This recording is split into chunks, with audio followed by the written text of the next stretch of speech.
I went to the farm yesterday to try to get that fitting back out of that power steering pump, and looked for the pump, couldn't find it. And I found it in the scrap bin, which was awesome. But it didn't have any of the fittings on it, so I thought, well, someone must have got it out. Great. One less thing I have to do.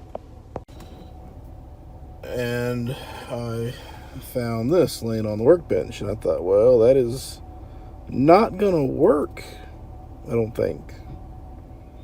So I came to TSC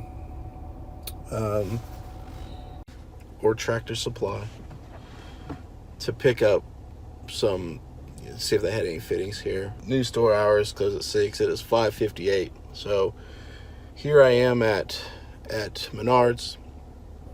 Was reading through about shouldn't touch your face, touch your face, touch your eyes. And I realized as I was touching my eye with hydraulic fluid or power steering fluid from inside of there, since I've been messing with this, and then I touched my eye, that's why you shouldn't touch your eyes. So power steering fluid in the eye, that makes for a fantastic Thursday, I can tell you. Jalapenos. Also, don't touch your face or eyes after handling jalapenos. Terrible thing. So I'm going to go into Menards. This is the reason why I didn't want to come to Menards. Because it is the worst possible place to find anything that you were looking for. So Menards was a bust, as I pretty much expected it to be. I was there an hour. I went through every one of those little packages trying to find what I was looking for. Called Dad. Quarantined hair. Called Dad. He's going to go to Greens Fork Alignment tomorrow to look at some tractor tires that we're going to try to pick up. And he was going to take that fitting and see if we can't get that piece. They do hoses and fittings. They do tires and stuff too. So hopefully that they'll have a piece in stock that we can use. And maybe tomorrow we'll finish up that little Massey job and go to the next problem, a little oil leaking. So here we go. Like I said, we farm with junk. This is why. It's been 4 days now.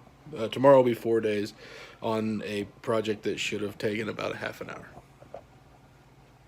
It's Friday. Finished the 8 to 6 job. Called Dad, son. He said he was able to get that fitting today. So I'm going to run over and get that from him.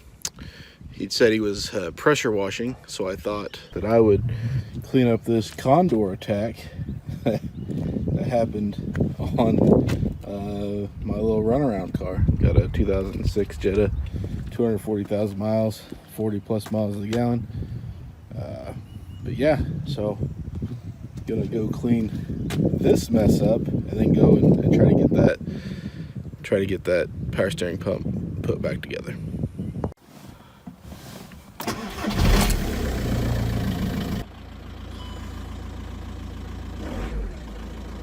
Purrs like a kitten. Not even any smoke. So it's better. There's a little residue left on there. I'll have to scrub that off. But get these parts and start getting them put back together on this pump. I drove my car and I had my nitrite gloves in the truck. So gonna be power steering fluid all over me again tonight. I also noticed they are spreading fertilizer. So that's good. It must be back over the hill. So got drug into helping put duals on the tractor. This is John Deere 310. Classy, real nice. Actually, it's a real good farm tool to have around. Without a backhoe around, I don't know how you get most stuff done.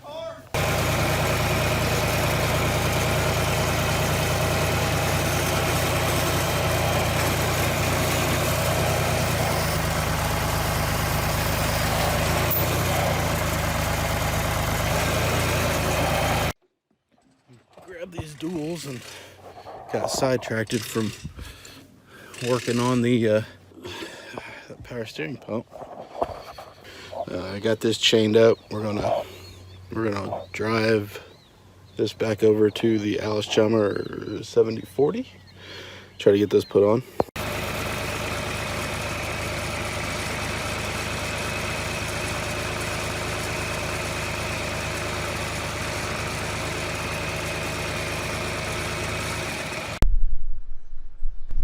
I've mentioned duals. Well, what exactly are they?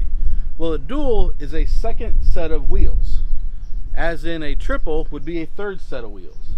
Now, we don't have anything big enough or fancy enough to have 3 wheels, but we do use duals. So why do we use duals? Well, really the primary reason is so that it makes these tractors look really cool. Not really.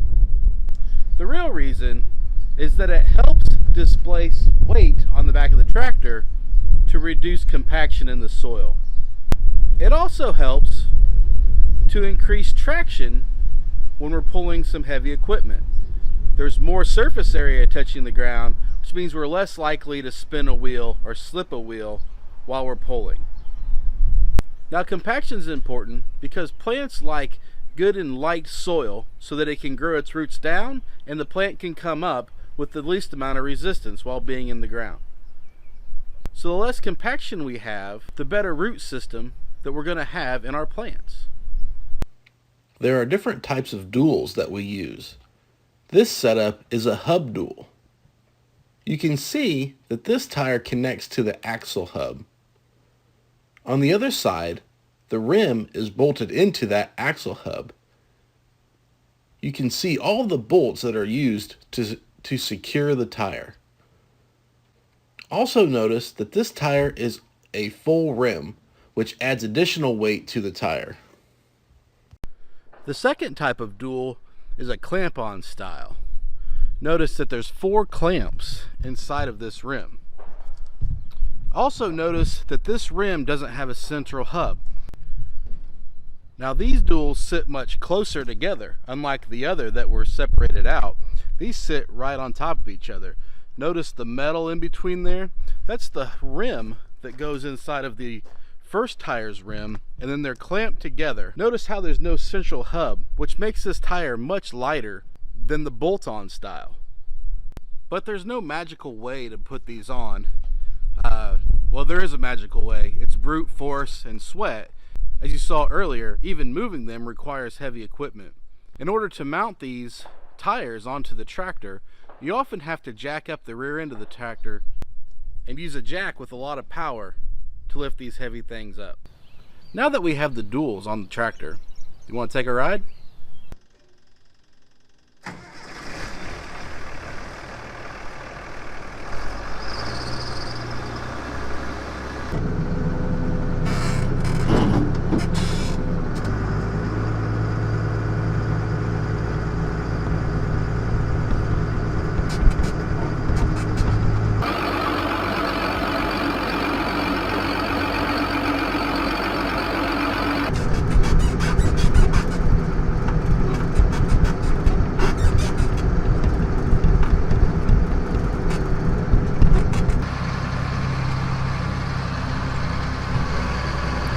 Let's see if we can't navigate this waterway here.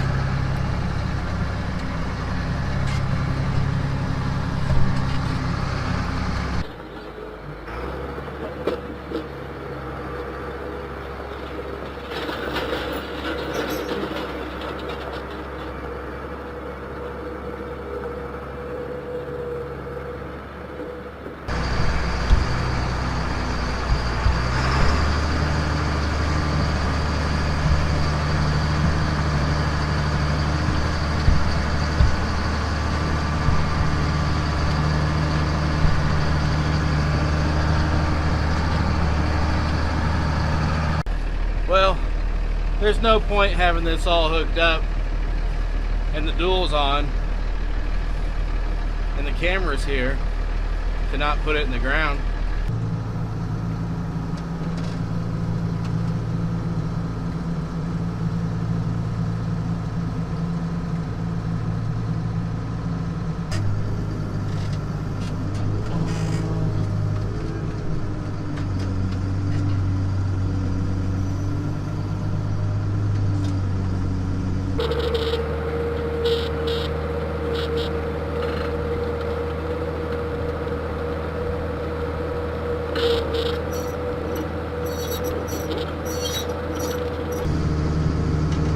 we're gonna plant that in soybeans. Although most of the time we no-till, we're actually gonna plant that.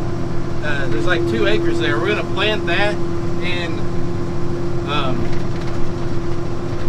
we're gonna row-till it, as opposed to using the beam drill. We're gonna use a planter. And the difference between a planter and a drill is that a planter is a precise mechanism. It's dropping a seed through from a plate to try to get exact spacing. You typically see planters done with things like corn, primarily, sunflowers, pumpkins, things that you need precision planting on. Precision might be a stretch. More accurate planting. A drill, a seeder, a drill, is really geared towards population, and it's really, we use our drill for planting soybeans. What a drill is designed to do is put down plants per acre. So we're really just talking volume. Now, people plant soybeans both ways. We just happen to own a drill, so we drill them in. But we're going to use that international planter this year and do some row crop planting of soybeans. And we're going to see how that turns out.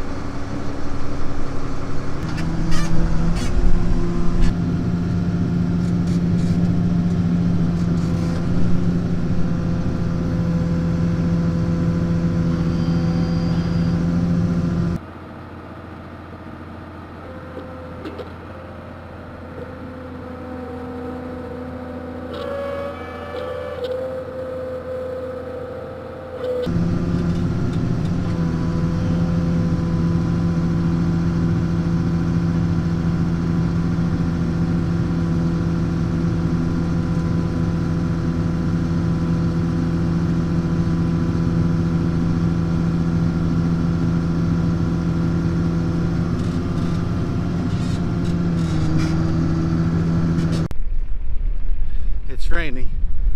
I'm out of breath again. Still out of breath. Maybe it's a sign. Like every time I record, I'm out of breath.